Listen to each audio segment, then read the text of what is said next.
Good morning. Welcome back to Cause 224. We are currently working on understanding skin disease in Chapter 5 of your Hair Structure and Chemistry Simplified book. You can follow along on page 43. That is Chapter 5.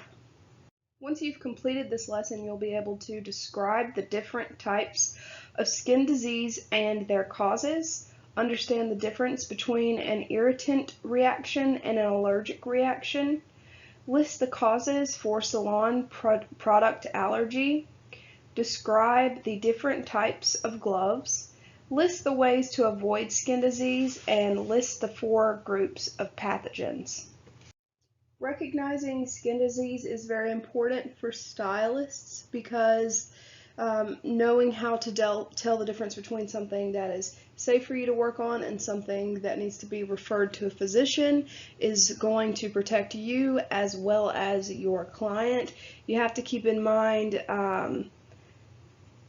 clients can't necessarily see their scalp, so there may be something that you find during the consultation that's alarming, and you're able to notify your client that they need to see a physician because there's something questionable going on that they may not have even been aware of. Also, if you're doing waxing services or any type of aesthetic services, you'll be working on other parts of the body other than the scalp, but it's your job to be able to recognize whether it's something that your client should be alarmed about or whether it's something that isn't necessarily so serious that they wouldn't be able to receive a service. So we're now looking at contact dermatitis, which is an inflammation of the skin.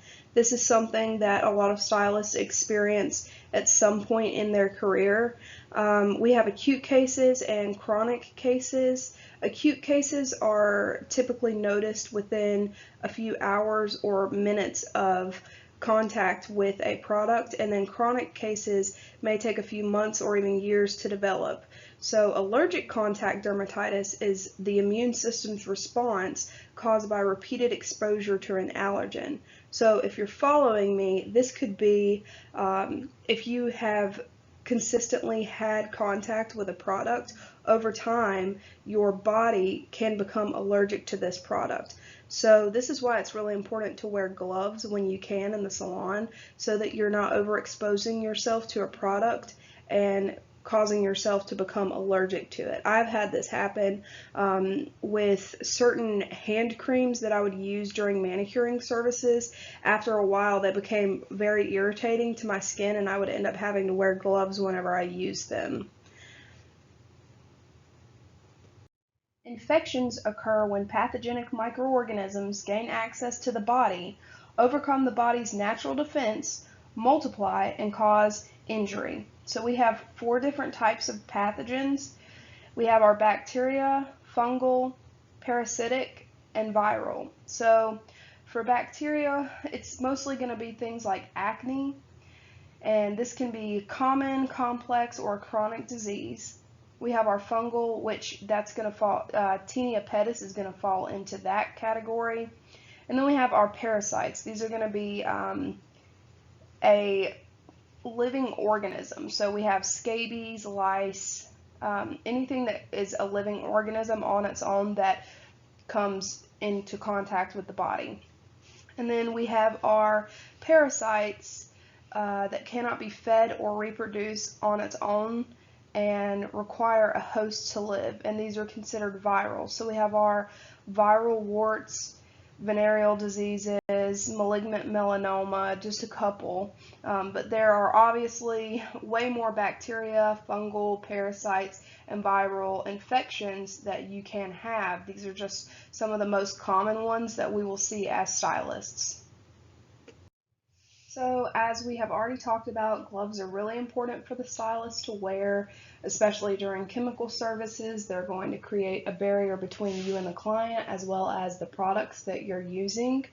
The type of glove that you use is really based off of preference. I know that there are cheaper gloves, but in the long run, it's typically better to buy a little bit more expensive because, 1, you're wanting to protect yourself.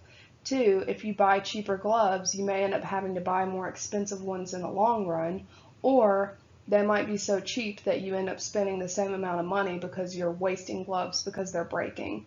So keep that in mind.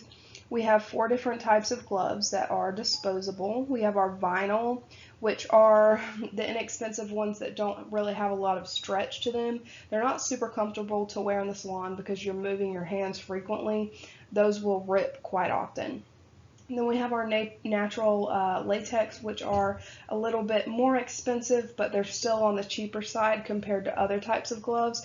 These ones will prevent your hands from coming into contact. They don't typically rip as much, so those are a good option.